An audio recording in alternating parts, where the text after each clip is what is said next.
All right, so I gave this out. I will give out many handouts. This is one that I've sort of written the notes for you, kind of. Don't get too used to this. But I thought it'd help out a little bit because there is quite a bit in section 4.1. If I remember correctly, we got down, I think I had just introduced the idea of something we like to do a lot in math and physics and science. We like to reuse things, and they often don't mean the same thing. So a lot of times variables mean one thing in chapter 1, and then the same variable means something in chapter 7. They're like, what the shit? This one's kind of really egregious. I kind of addressed this. So when I'm talking about a linear DE, I could identify it as being homogeneous. Not linear, I'm sorry, first order DE. I could identify it as being homogeneous in the method we used before, correct?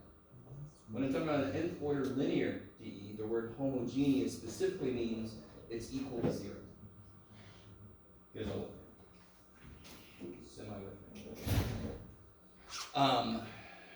So what we're going to be investigating today is really explaining a couple things. Let me ask you this real quick.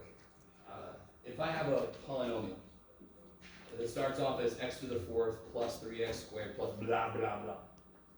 Do you guys, how many answers should that have if I set it equal to 0? So it was x to the 4th plus x cubed plus x squared. It should have 4 answers, correct? Some of them might be complex, some of them might be real, blah, blah. Some of them could be repeats. Are you guys kind of looking?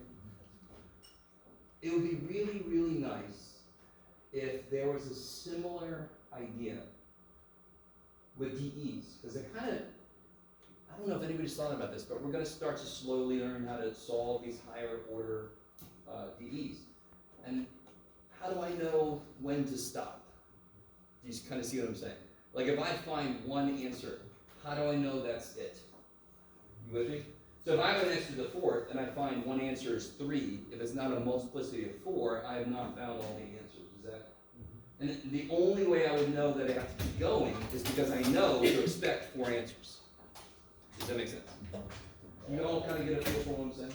And again, we haven't really worked with this stuff enough to really see what I mean, but yeah, maybe you do.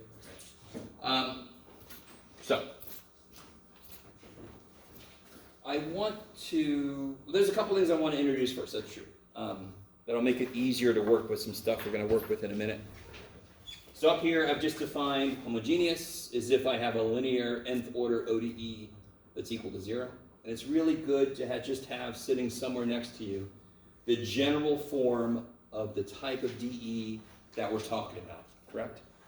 And again, it's just like having y equals mx plus b, so you can compare it, same idea. So I can compare it, and I can see that's an nth order linear DE. It happens to be homogeneous, the first one, because it's equal to 0. This one, if I assume g of x is not 0, incredibly enough, it's non-homogeneous. Whoa, okay. The only sucky thing about it, that's pretty straightforward, is that we already used the word homogeneous. We're all just going to have to get over that. Okay, I like it. Blah, blah, blah. So here's a very cool notation for derivatives. I have no idea. I don't think you guys would have learned about, well, definitely in linear, you would have talked about operators.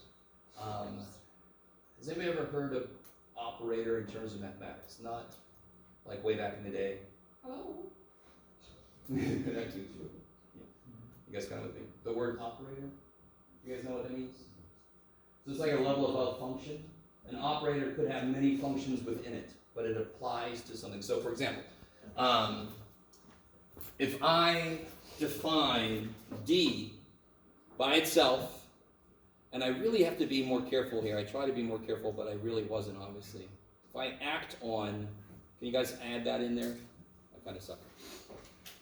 D by itself means D by dx in this case, because I'm assuming x to be my independent variable.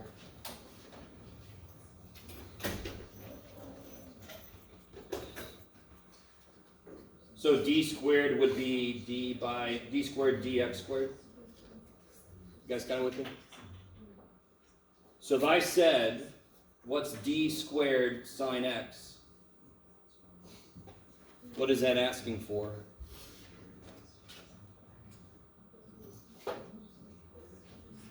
Second derivative of sine, which is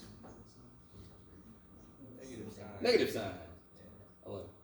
You guys all with me? So it's just a more compact way of writing instructions to take the derivative. Right? So an operator is a set of instructions. It could be composed of several functions, right?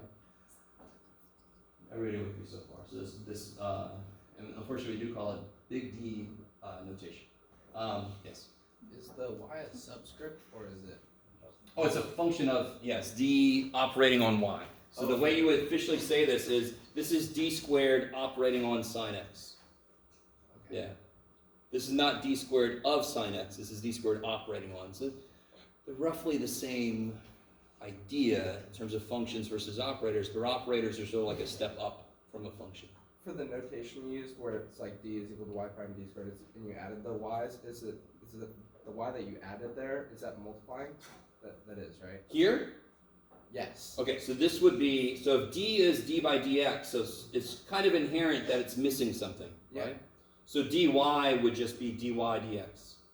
Okay, cool. Yeah, okay. I like it. How are we doing so far? So this notation, you're all like, come on, man. We got the prime, we got the d by dx, we got the dot. Good old Newton had to get in there and give us dots. You guys know what I'm talking about? And you're like, okay, sure, why not? But later this semester, this notation will become, will make certain things we do a lot simpler. It kind of simplifies what I'm looking at. Now, the next level up from this is I can construct an nth order differential operator that has multiple differential operators within it. So I need you to understand this whole thing is the coefficients of the left side up here. It just isn't operating on a function yet.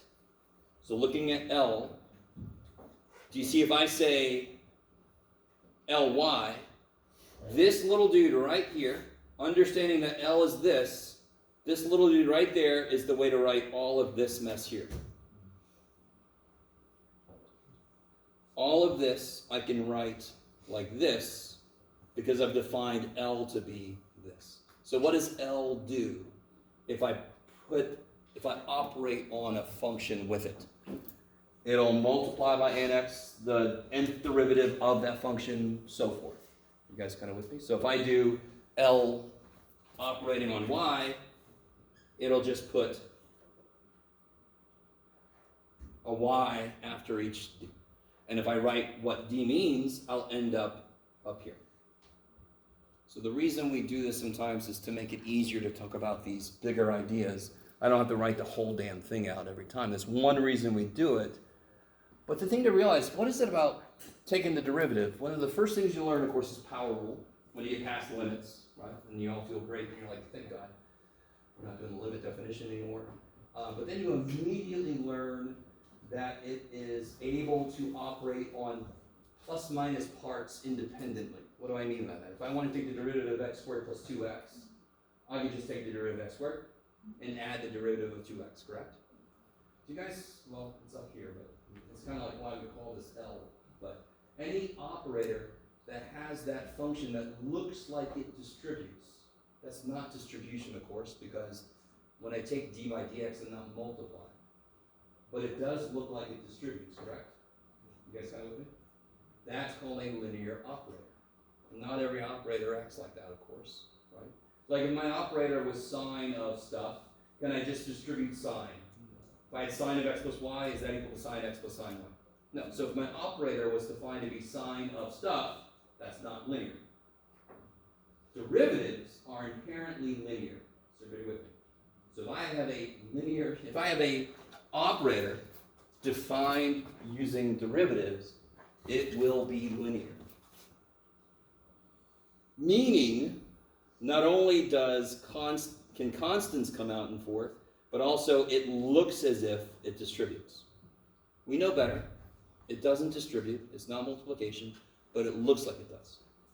So therefore, this type of thing would happen. Okay, let me stop for a minute.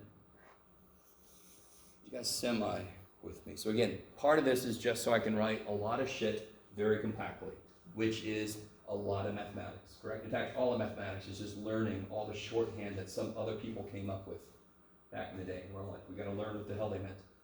You guys kind of with me? Okay. That's a nice summary of math. Learn all this shorthand shit people did before. Oh God, what did they choose? What weird ass people. All right. So real quick, let me do a little something on the side. If I have a blank piece of paper, that would be amazing. There we go. I have many. I have some somewhere. Okay. Let's say I have a nth order ODE, right? So I've got this guy here, homogeneous, we'll say.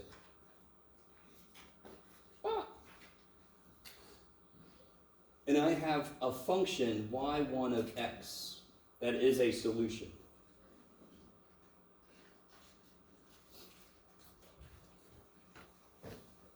What does that mean this equals?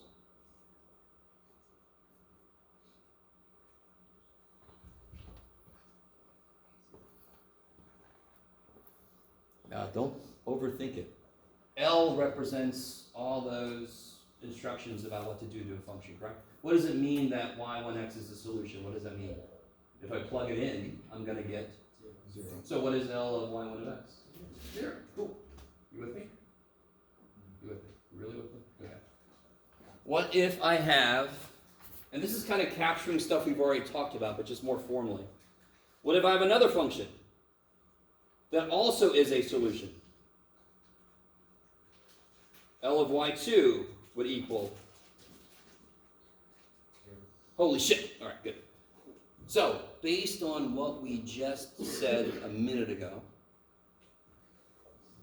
what must be true about this linear combination of these two functions?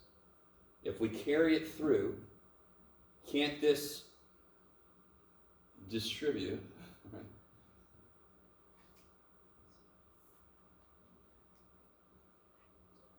Can't the C's come out?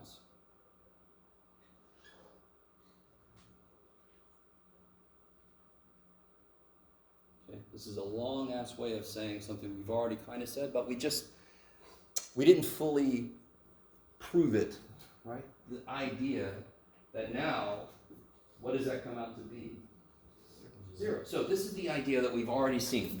The problem I did most recently was, if I have this DE, what were the answers again? What's one answer? 0. I love it. So we're going to pick that up with constant choices, so that won't be like a standalone. We'll see. I could put that there, sure. What's a functional answer to this? Yeah, so sine x and cosine x. Is that cool? Now, real quick, is everybody cool with that? And then, yeah, I'm going to throw the constants in a minute. But you all agree, those are definitely two answers. I hope it makes some sense. If both of those independently make that equation 0, if I throw in a linear combination, now, has anybody ever heard that phrase before? And if you haven't, do you understand what that means? So if I linearly combine two things, that just means multiples of both things added together, right? Which is a very formal way of saying what you were just trying to say a minute ago, or somebody over here. Just put C1 sine x plus C2 cosine x, right? That's what we did before. But now we're really seeing why we're allowed to do that. So if I find answers to this, I can put them together and say the solution would be C1 sine x plus C2 cosine x. And again, it's related to this idea right here.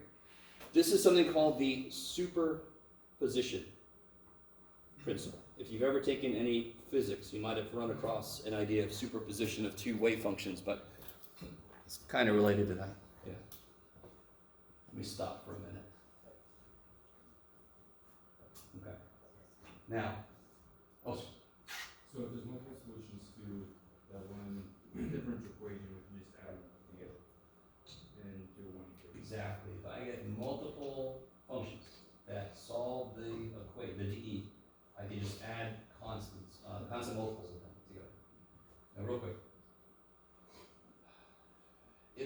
gotten one answer was sine x and another answer was 2 sine x, why does it not make any sense to say y equals c1 sine x plus c2 2 sine x, or 2c2 sine x? Because I can combine those, correct? So what I really want to find are two solutions that aren't just constant multiples of each other. Meaning, I want to find solutions that are linearly independent. Meaning one is not just some combination of the other. So if I had like 10 solutions, they would be linearly independent if there was no way to combine some to make another one. So for example, are these possibilities, are these linearly independent? Sine squared x, cosine squared x. And let's say constant. If I combine, if I did 1 minus sine squared x, I get this guy, right? You guys kind of with me? Or if I got, sometimes they could be very simple. So sometimes they're going to be related to trig identities, right? So if I got, for example, let's see something more. Yeah. What if we got 2 cosine squared x? No, that's just cosine squared x, and well, now it's just the same thing. Well, get out. So I could do 2 cosine squared x minus 1, and that would be sine squared x, so forth, right? Okay. So to be linearly independent, the two functions cannot be just constant multiples, but that's not always obvious because sometimes there's identities that are involved, especially with trig functions, right? So I need a way to determine if functions I'm working with truly are linearly independent, right? So let me just say this. You might have guessed this by something I said earlier, but if I have a linear nth order homogeneous ODE, there will be n solutions.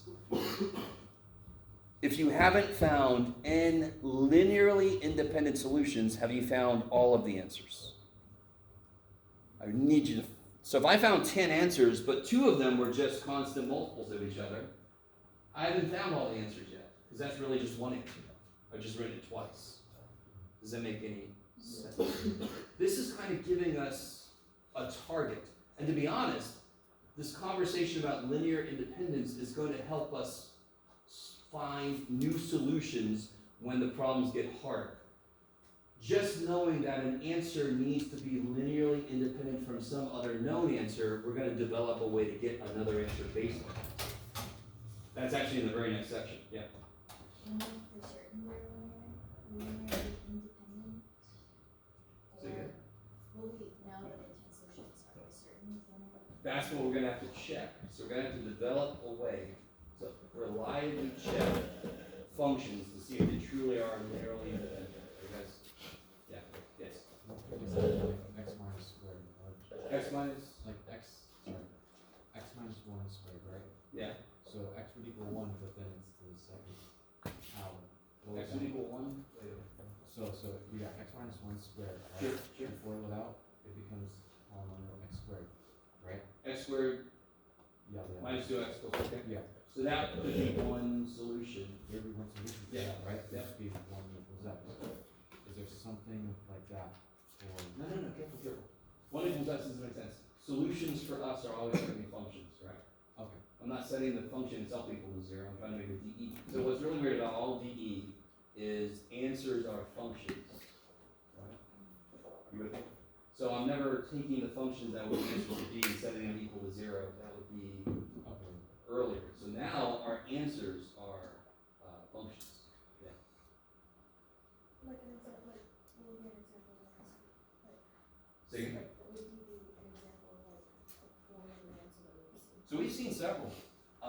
The example we did the other day, remind me, it was, didn't we do a Cauchy Euler example? I think, you guys might not remember the name, but we assumed what the answer looked like and we got some answers.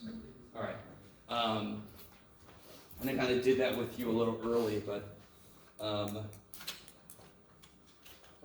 me see. No. Oh, okay.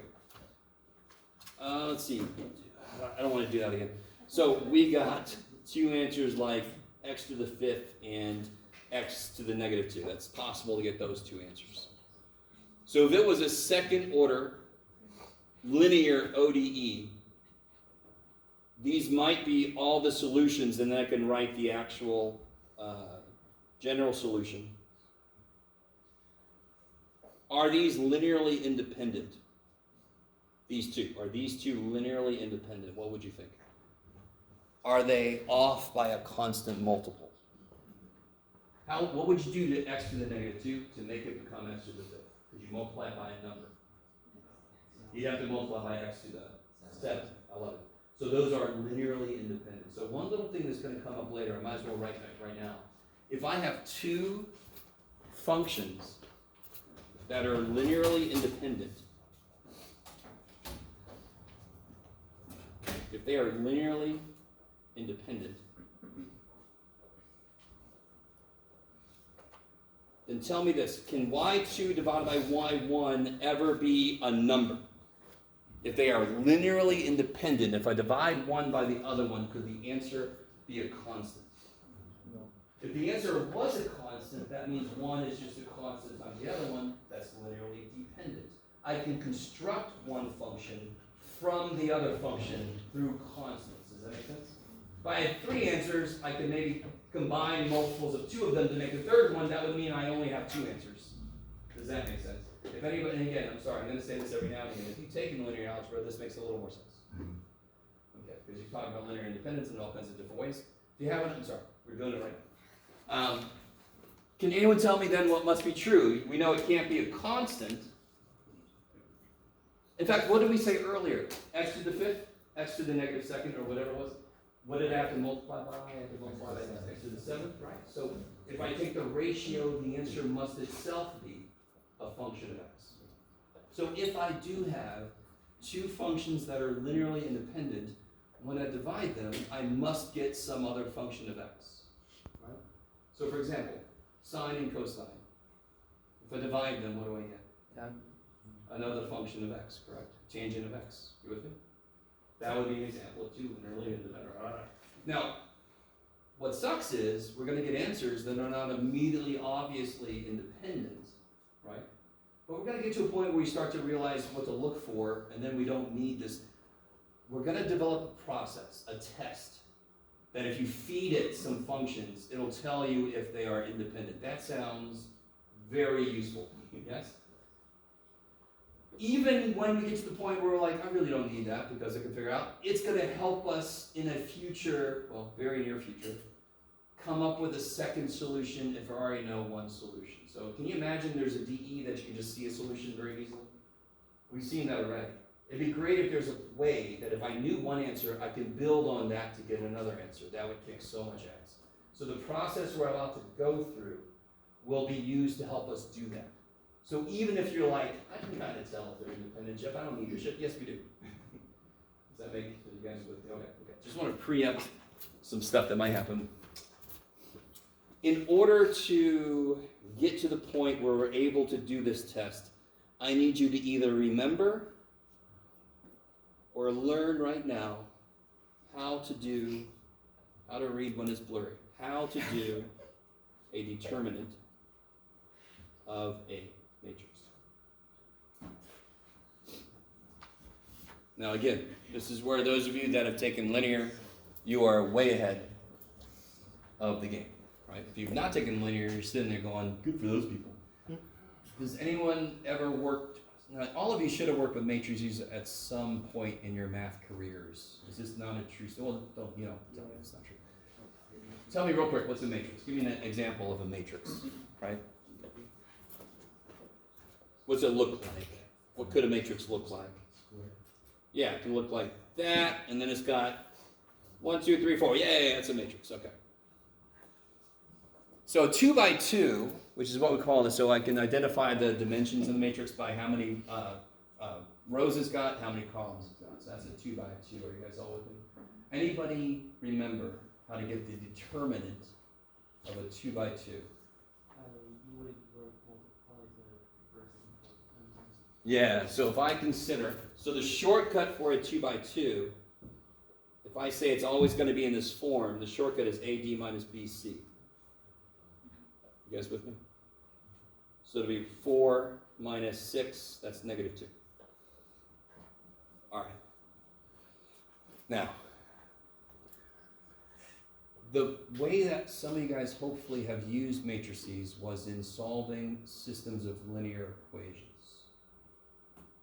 So just to take a little sidetrack, and if you've never seen determinants or you haven't really used them much, this is going to kind of be nifty. If I take this and I augment it, look at that creativity. Does anyone know what equations that represents, real quick?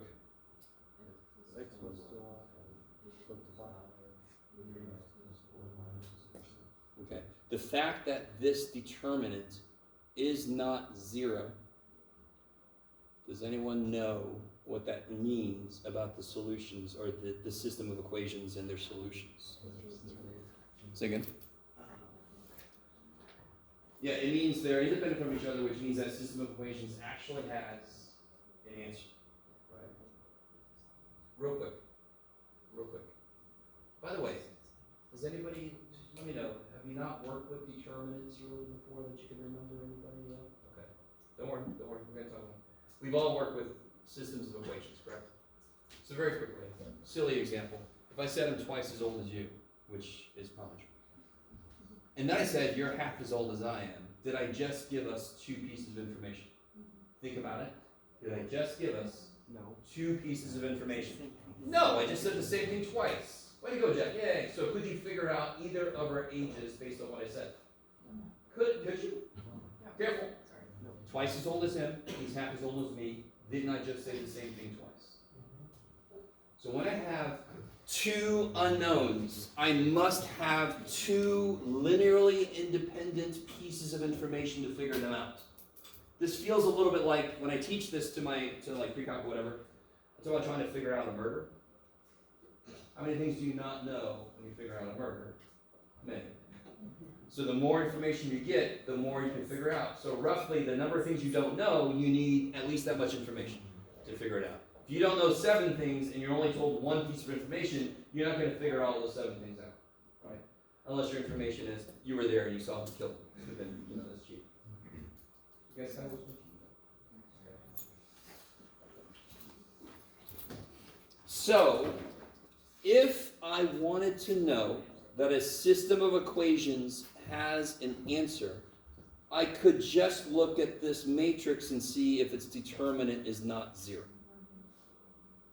Very quickly, linear algebra peeps, if the determinant's not 0, what kind of matrix is it? It's a square matrix, determinant's not 0. It is invertible. Which again, sorry, if you haven't taken linear algebra, that means you can multiply it. It's apply the inverse of both sides and solve it. Blah, blah, blah. Okay. All right, you can do that. Okay. For the rest of us, if you've never taken linear, if the determinant is not 0, that means that these are not just constant multiples of each other. The information I just gave, twice as old, half as old, aren't they constant multiples of each other? Right? 2x equals y. If I divide both sides by 2, x equals half y. They're constant multiples of each other. That's not linearly independent. Okay. Wait, if it doesn't equal 0, then what? If it doesn't equal 0, they are linearly independent. Now again, right now we're just talking in the context of a system of linear of equations, correct? But this is going to tie into what we're talking about very soon. Just to let you know where I am in these notes, we are working our way down towards, here we go.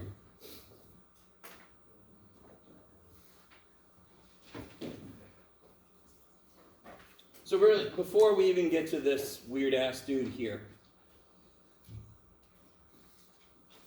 can you guys determine just directly, by observation, are these three things linearly independent? If you think they're not linearly independent, you should be able to take one of the three and say it equals a combination of multiples of the other two. Can you specifically tell me what that would be? Like, how do I get y3? What would I do with y1 and y2? 3y1 minus 2y2. Okay, so there's a very concrete example of three functions that are not linearly independent. So it looks like I've got three answers written, correct? How many answers do I actually have written? Two. Are y1 and y2 linearly independent from each other? Yes. One way you can tell very quickly is when you divide them, you don't get a constant. You guys with me? Now, you can't apply that for multiple because you don't want to make every possible division. And then you have to consider all the combinations in divisions. So we're trying to come up with what will be a shortcut, even though it might not look like it. Now, if I have, let me see. If I am using, let's see if I can put this down here right.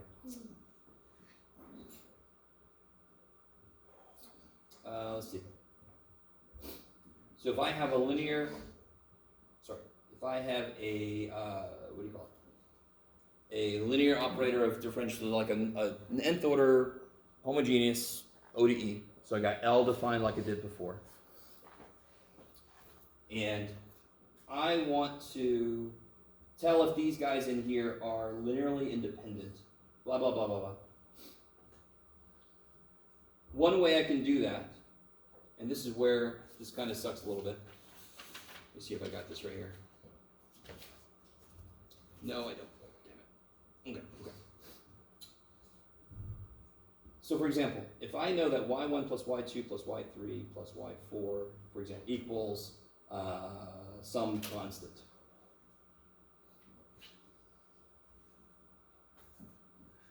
If I take derivatives, actually let me make this even just a function, let's say. If I take derivatives of each of these, that'll equal derivative of this. And so forth. I keep going down if you keep taking as many. And normally what I want to do is I want to make a square matrix out of these.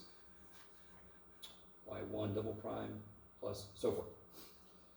In order for this to be linearly independent, in order for this system of equations that I just created to be to have linearly independent like equations, I need to check the determinant of the matrix I would create. This is getting a little bit freaky. Did I give an example? No. Shoot. That's okay, Jim. One, by the way, real quick, just to let you know, what I forgot was my notes that I took this weekend about this. So we're gonna all go through this together. This Wronskian is what it's called, is the test I'm going to apply to see if any given set of functions are linearly independent from each other. So it is related to setting up a system of equations, taking derivatives. So one thing about this is it's sort of artificially creating a system of equations. We have the given functions we're considering, and then we take enough derivatives so I get a square matrix. So then I can calculate the determinant. So it's kind of like, I want to know if these are independent. I have more than two functions, which increases the level of complexity if I try to do it directly. So what I do is I kind of artificially create these other equations until I get enough to fill up a square matrix. And then I can calculate the determinant of that.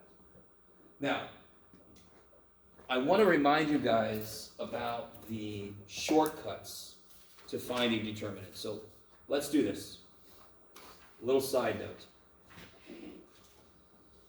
If I want to find the determinant, see who remembers this or who knows this, of this matrix. Sure. me start off with, does anyone remember how to do that? Yes.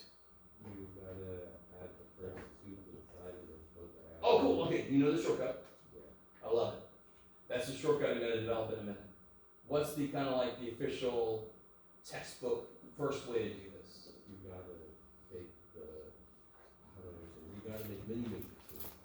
You gotta make three. Exactly, you gotta make mini matrices, I love it. So you gotta. So you gotta pick a row or a column to expand around. So I could pick, for example, I would always pick one that has the 0 in it. Okay, so I'm going to develop a shortcut in a minute, but I want to show you the full work. So let's just do this. Even though there's a 0 there, I'm just going to pick this first column just to make it a little bit easier. So if I look at this first column, if I look at the 1, I want to write the matrix, and actually it's going to be a determinant. I want to write the determinant of the matrix that I create if I don't use any numbers that's in a row or column that 1 is in. So if I remove all the numbers that's in the same row or column as 1, what little mini matrix am I left with? 4014. 11. Now, if you guys remember, what kind of sucks is you have this little plus, minus, plus, minus, plus, minus, plus, minus, plus. Right? Okay. So I'm going to do this full blown, and then I'm going to show you the shortcut. Right? And we'll see that we get the same answer. So now if I keep going, I would want to put -1, but because of this, it's going to become minus, minus, so +1. If I don't use anything that's in the same row or column as this, what little mini matrix do I make? 3, 0, -5, 4. And then if I use, now I'm at the plus, so I got 2. And now if I don't use anything that's in the row or column of 2, I get this little mini matrix here, right?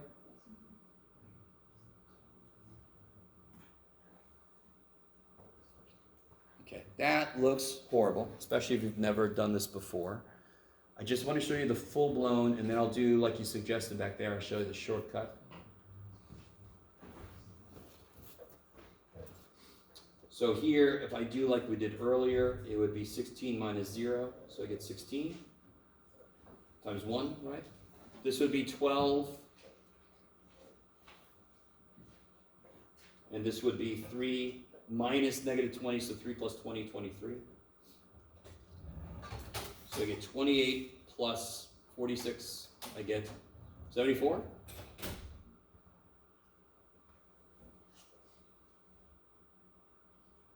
Let me stop for a minute. Now, if I do this again with the shortcut,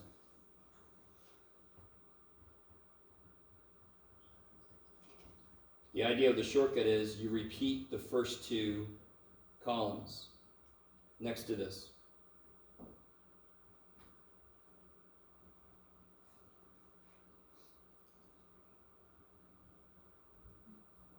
Then you do something very weird, and it's got to do, if you kind of go through the work we did, didn't we do 4 times 4 times 1 right there?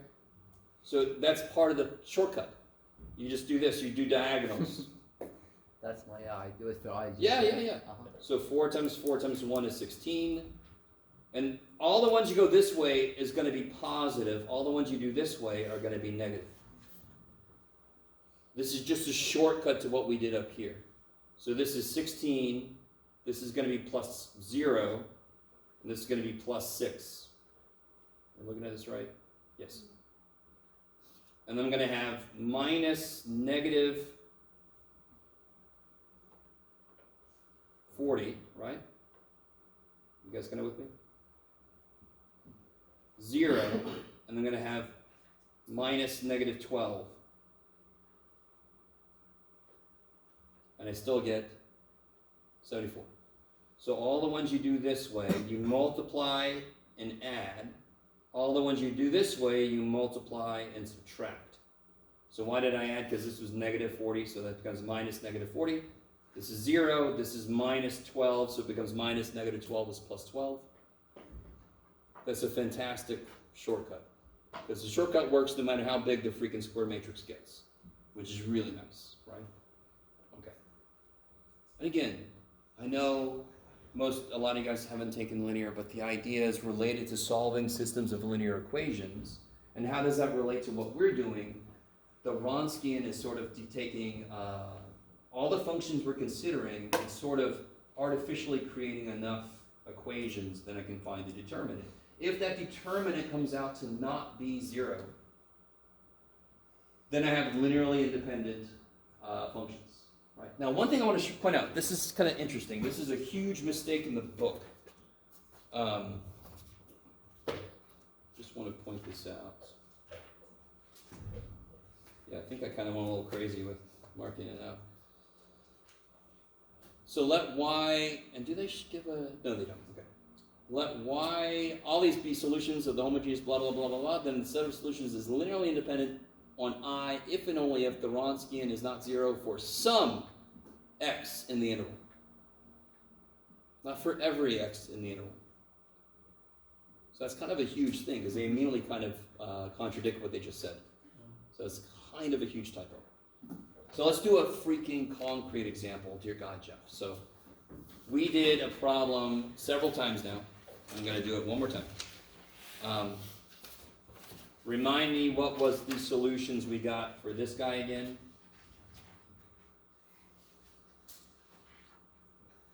We got cosine x and cosine x.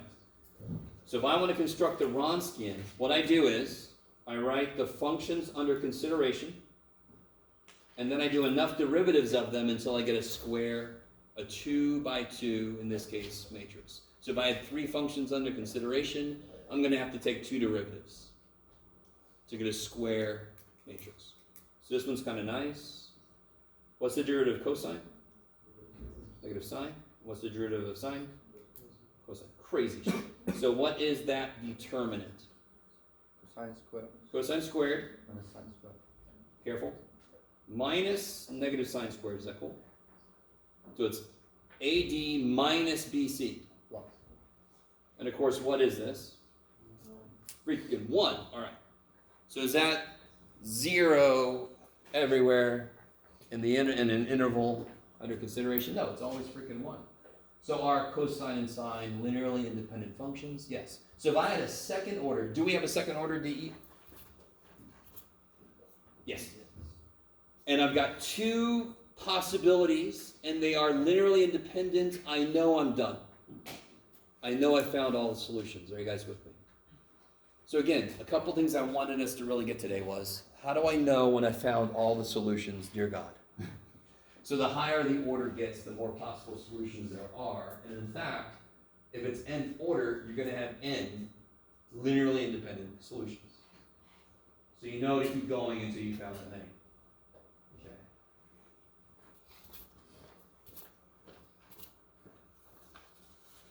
Okay. I think, yeah, we don't really, most of the problems you're going to be working with are going to be second or third order, if I remember correctly. There might be, yeah, second, third, second, yeah, okay. Yeah, so that you're not going to get these monster determinants that you have to work with, right? You're going to have second and third order, so you're going to have a 2 by 2 or a 3 by 3 determinant to work with. Okay. Blah, blah, blah, blah, blah, blah, blah. Let me make sure I don't lose anybody. Okay. Yeah, so let's try to take a minute and do this. Are these, use a Wronskian to tell if these are linear. Yeah. If possible, for some of these forms, can we RREF the matrix? Oh, do you have a calculator that's can calculate functions yet? Oh, okay. No. No. So you're gonna. I want to see the work, but you can check it. Okay. So that's interesting. So you have like an 89 or what do you have, like a 84? Yeah. Wait. So is it date? So you could input functions into a matrix and have it. I didn't know they could do that. They can't input the function, but if you figure out this stuff quite a bit, it's under math. Sure. I know it's got matrices in there. I'm pretty sure it can only handle numerical inputs. I don't think you can throw whole functions in there and ask it to do something. Although if you can, show me. I'm curious, yeah.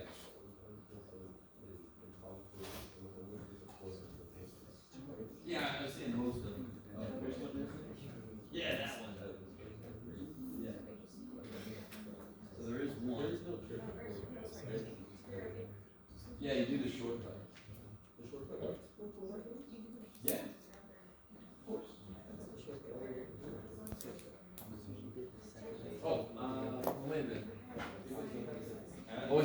different shortcut.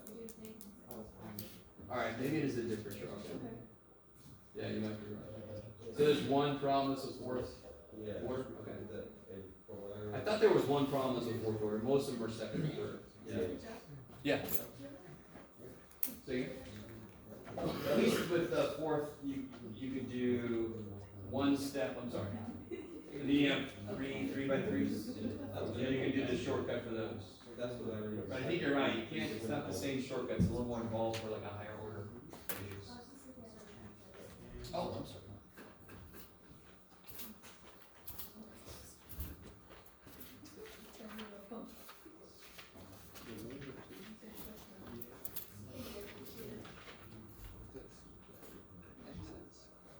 Yeah, I'm gonna do next cancel. Yeah, I don't think they should. Yeah, they sort of do, that's right.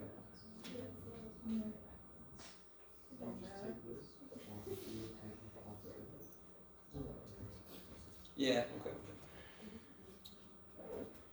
So this one, pretty much you guys can tell that this is not gonna be dependent. These are definitely linearly independent, but if you set up the Wronskian, the derivative is beautiful for E. Thank you, E, for existing. And then you get, what's that? When you multiply these, -1, -1, -2, not equal to 0, which means they are linearly independent. And if they came from a second order ODE, then I know that I've got the complete solution. Okay. So when I solve a homogeneous differential equation, we call it the general solution when I find all of the n linearly independent solutions.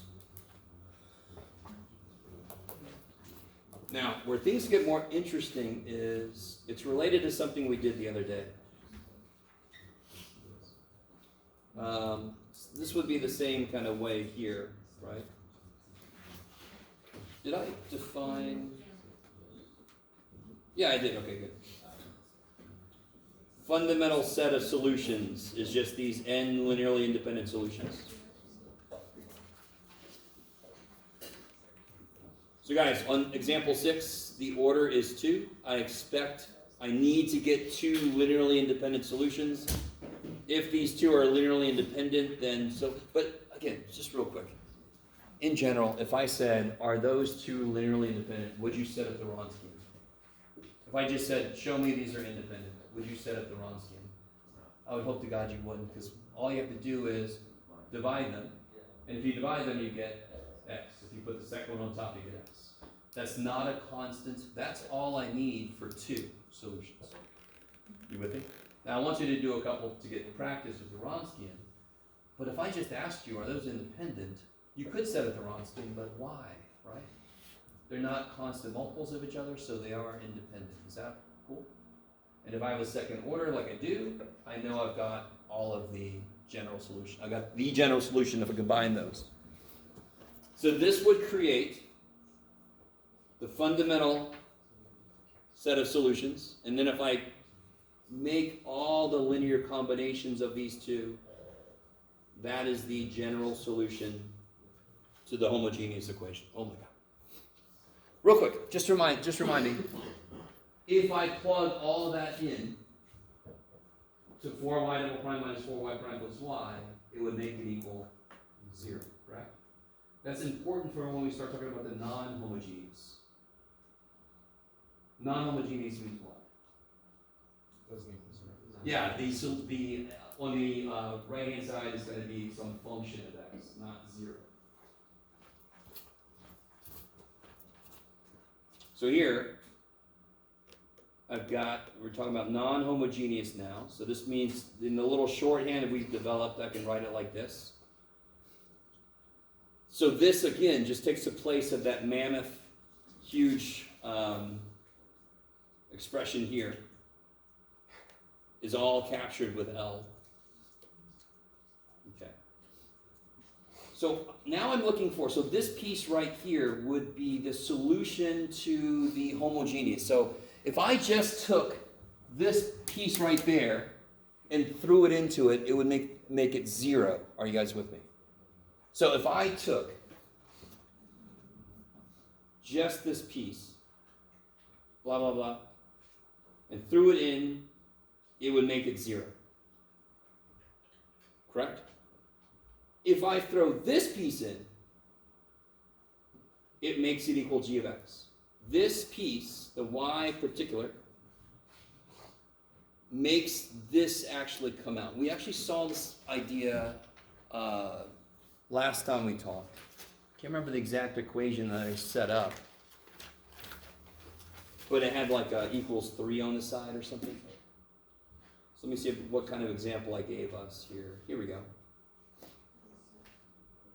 So if I ask you to verify, that's the old take the derivatives until you get everything you need. So very quickly, if I do verify this, let's do this real quick.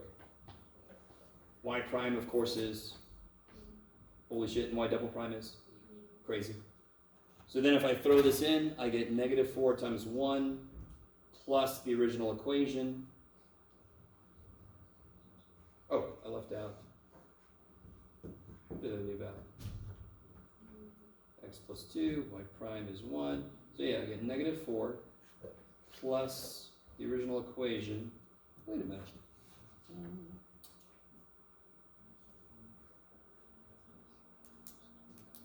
Oh boy, did I make it? Let me see.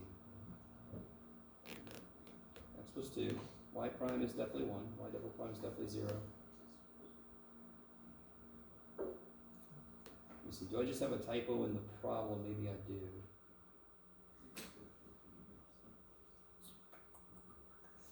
Yeah, let me double check. I think I just have a typo in the problem, which is fantastic. Y equals x plus 2, y prime is 1, so negative 4 plus x plus 2 does not equal just x, Jeff. Darn it. Should be x minus 2, yes? Okay. I hate that. Alright. So it should be x minus 2 there. Let me make sure I didn't do anything. Yeah, I guess I just left off the minus 2 for some reason. Let me see.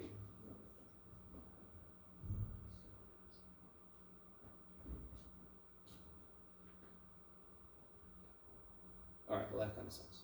Okay. Yeah.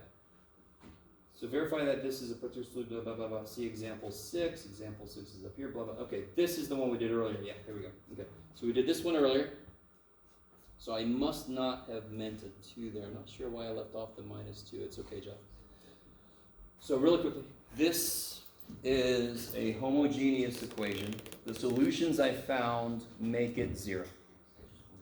This, if I put the minus 2 there, I don't know if that was a typo or what the hell happened.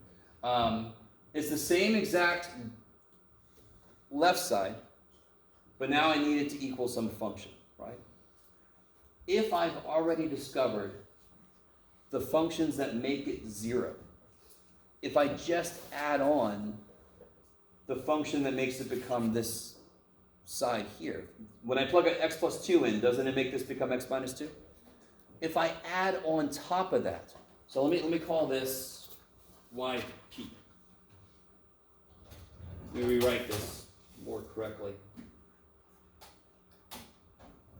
Okay. So if I have this, I know that y equals x plus 2 solves this. And we call that yp, the particular solution. This is what makes it particularly come out to x minus 2. So when I throw yp into it, I get x minus 2 out. If I add in the general solution, this would make it 0, and this would make it x minus 2. So it won't affect the x minus 2 at all. I need this to make sense. Whenever I'm trying to solve a non-homogeneous, oh boy, here we go. You guys ready? This will be long. Whenever I'm trying to solve a non-homogeneous nth order linear ODE, non-homogeneous, so it equals g of x equals some function, right, doesn't equal 0. I want to solve the associated homogeneous, figure out everything that makes the whole thing 0. Because if I throw that shit in, it's not going to do anything to mess up the thing that makes it become what it's supposed to be, in this case, x minus 2, right? So if I figure out what makes it become x minus 2, and I add all the shit that makes it just 0, I found the complete solution. So in this case, if I put in here c1 e to the x over 2 plus c2 x e to the x over 2 plus x plus 2. This solves my homogeneous. This is the particular solution for my non-homogeneous. What is this by itself? 0. And then what is this? That, of course, makes it become x minus 2. So all the 0 shit does not affect the g of x that's supposed to show up. That's the idea.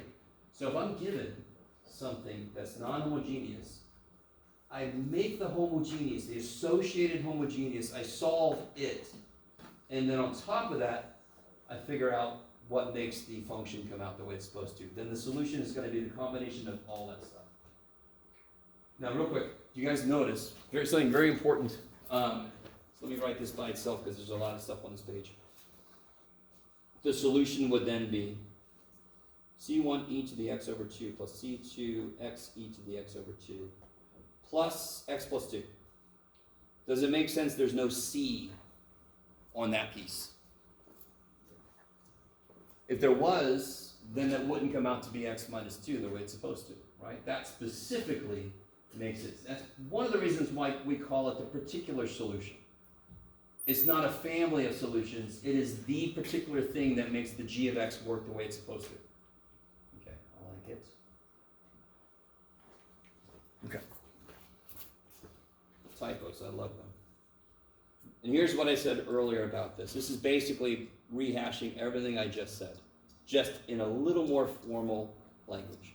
So this is the idea of superposition. So in physics, when you have a superposition of two waves, it's just adding so that you can either have constructive or destructive interference. I don't know if this makes any sense to anybody. You don't need to know physics to know this. Superposition literally just means add the shit together. Blah, blah, blah, blah, blah, blah. Let's see, anything interesting here? So this is just saying everything I just said, just more formally. Okay, yeah, I like it. Now, this piece here, you could do this, Jeff.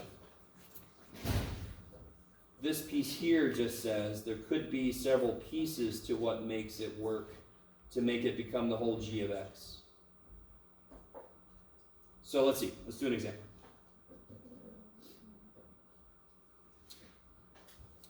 So for example, this piece is a particular solution of this. Can you guys see that very quickly? It's pretty obvious. So it's a constant, the derivative is going to disappear, and that solves 2y equals 10. And this is a particular solution to this. Can you guys see that? Yeah. Did I make a typo? You never know with me now. So this would be 0, this would be twice negative 2x. Way to go, past Jeff. Okay. Do you guys see then that this is a superposition of those two DEs, of this and this? Right, I just kind of combined the two answers. So if this makes this work, and this makes this work, then the combination of them makes the given DE work. So what would the particular solution be for this?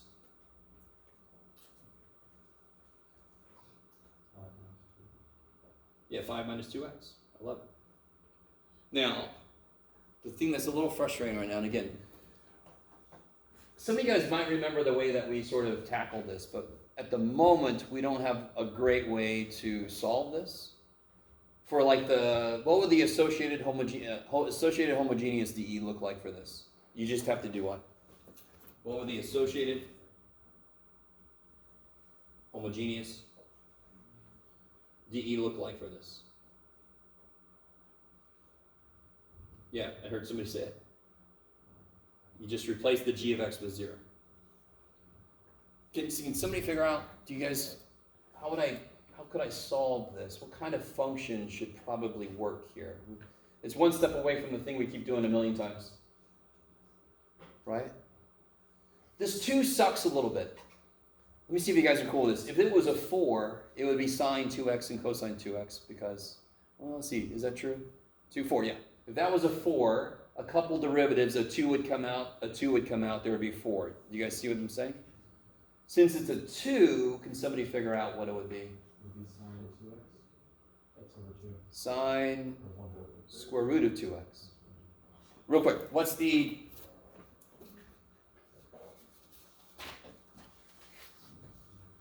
sine square root of 2x is what I'm saying, right? So what's the derivative of this? Square root of 2, cosine square root of 2x. What's the second derivative? Yeah, square root of 2 times square root of 2 is 2. Negative because of cosine, of course. So if I put all this in there, y double prime plus 2y would equal 0, correct? Do you guys see that? So what really, when you see a DE like this, what it is on the surface saying is what function's derivative is directly like terms with the original function. And of course, sine and cosine are perfect for that. I don't know if you guys are, okay.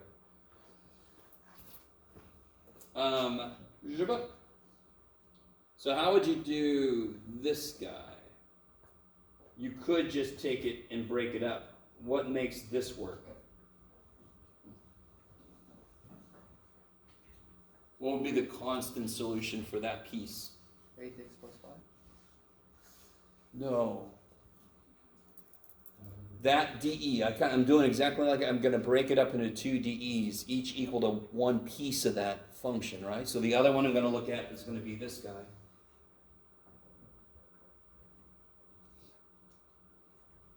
So what number would work here? 5 over 2. Yeah, 5 over 2. Second derivative of this would be 0 plus 2 times 5 over 2 equals 5, right? So it really just boils down to solving that equation, correct? If I want to see a constant solution, any derivative is going to be 0, so I can just look at that to figure it out.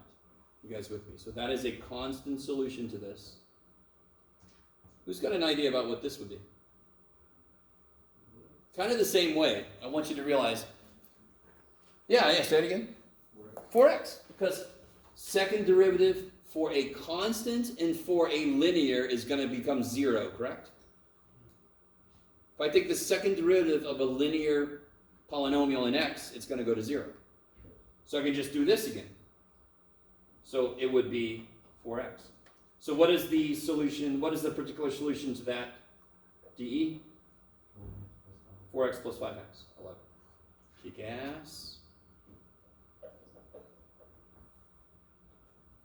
Okay, I like it. So again, all we're doing in this section, I am sprinkling in some idea about how to solve these things. This section 401 is not really geared towards solving. It's towards, once you do solve it, how do you tell me the entire solution? Plus, how do you know when you're done solving? Right? If I find one answer, is that good enough? Well, not if it's a third order. So is that 2 more linearly independent answers, correct? Okay.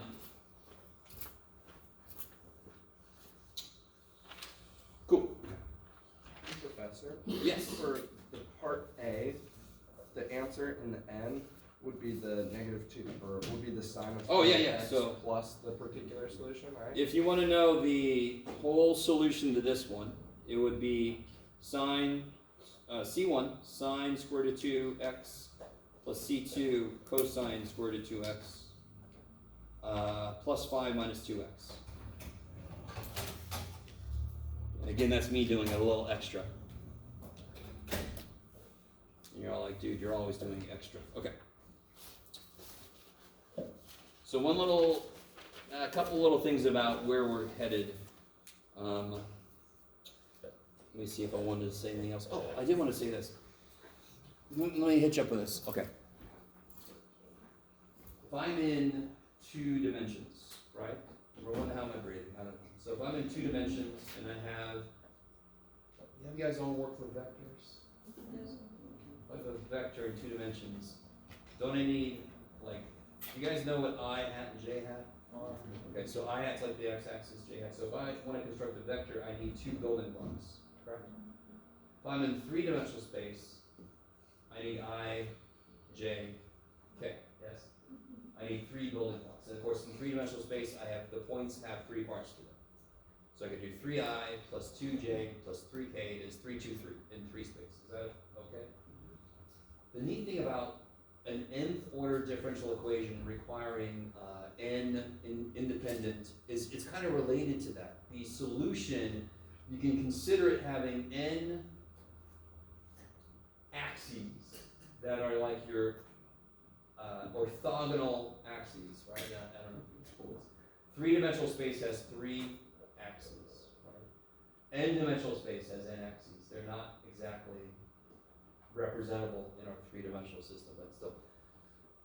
So that's kind of like a beautiful analogy between if I want to represent a vector in 3-dimensional space, I need 3 building blocks. If I want to represent a solution of an nth order DE, I need 3 building blocks. So if I have 1, 0, 0, 0, 1, 0, and 0, 0, 1, I can take any linear combination of those, any multiple, and add those together and get any freaking point in 3 space, yes? You guys kind of with me? So if I have an nth order differential equation, I need n. So let's say 3rd order. I have a 3rd order differential equation. I need 3 linearly independent functions that I can then do combinations of to get the actual solution. It's actually exactly similar, but we're not going to talk about it like that here. It's very similar to this idea of constructing vectors in 3 space. It's kind of nifty. So again, that's not a proof that an nth order differential equation needs n linearly independent, but it is what it's built on. That's a little bit much. You don't have to understand all that to really be able to do these problems. But I want to say that before I forgot.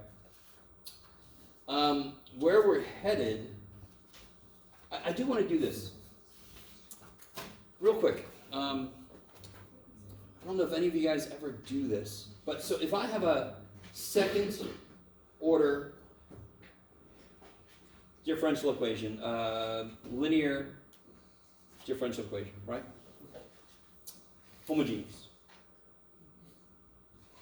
We just said there should be how many linearly independent solutions? 2. Now, real quick. I have no idea if you guys ever do this. Some of you guys probably do. Would anyone say, well, wait a minute, can't I just kind of create a 2nd order DE from something that has 3 parts? For example, like this. Aren't there 3 parts? You with me? You understand what I'm doing? I need you, again, this is just kind of exploring what the hell this means. And there, I've got 3, do you agree with me? Those are 3 linearly independent pieces. So here's the trick. You ready? I don't know if you guys are really with me.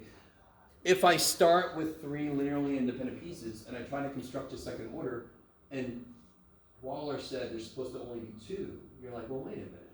But if you try to do this, what's the first derivative? These are e's, so this is kick-ass.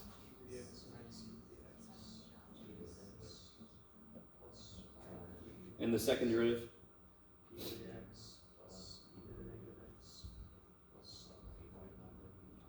If you try to construct any combination of those, it is impossible to make it, say it? Homogeneous. Yes, exactly. It is impossible to make it homogeneous. The word, it's fun. Talked so much about it, it went right on my head. And again, you don't have to do this kind of thing. You don't. But as a student, you should go, I don't know if I really believe that shit. So this is just a concrete example you can give yourself. There, I've got 3 linearly independent things, Jeff, and I'm going to make a freaking 2nd order homogeneous. And you try it, and you're like, oh, I can't. Now that's not proof that you can't no matter what the function is, but at least it's a concrete example of, if I only had 2, yeah, I like that. It's a concrete example of, sure, Jeff. If I killed that, if I just have 2, you could very easily make a ton of linear combinations of these that come out to be 0, correct?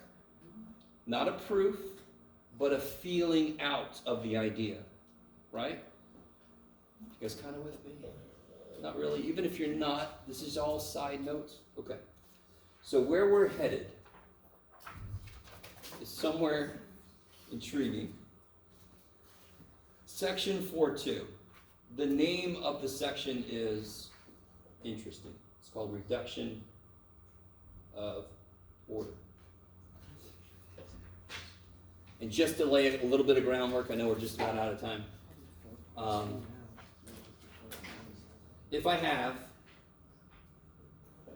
second order ODEs, let me write this out. Wait, did they go? Yeah, they did.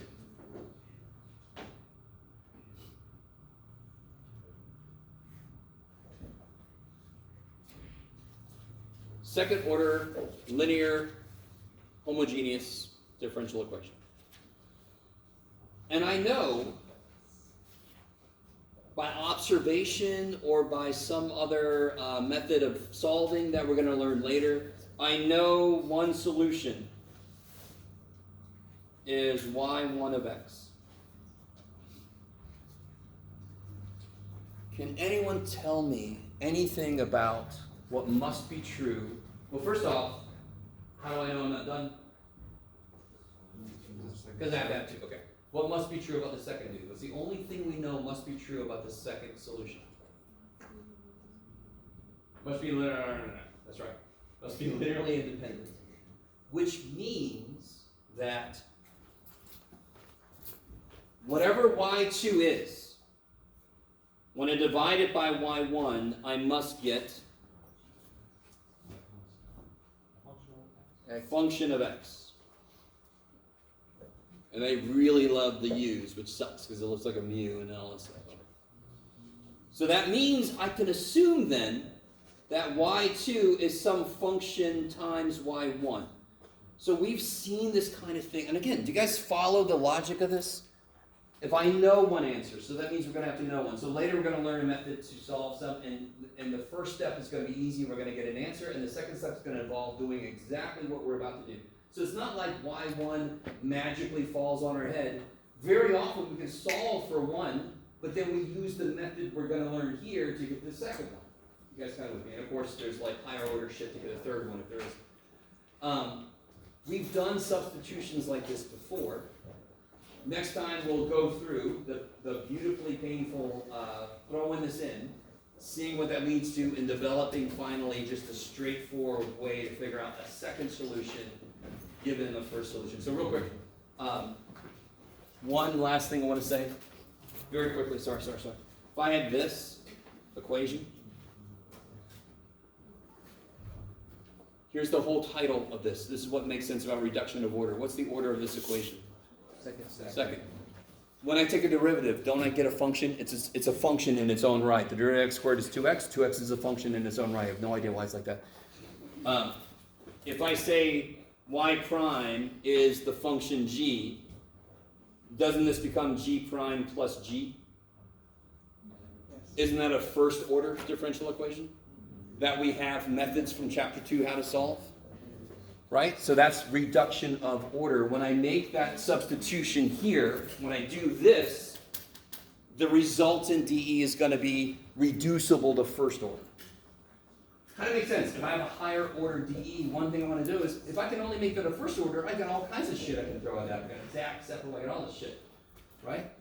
And that's really why it's called reduction of order, because that's what it does. Okay, I'm sorry. Go. Let me know if you have questions. Otherwise, I'll see you. Have a good weekend.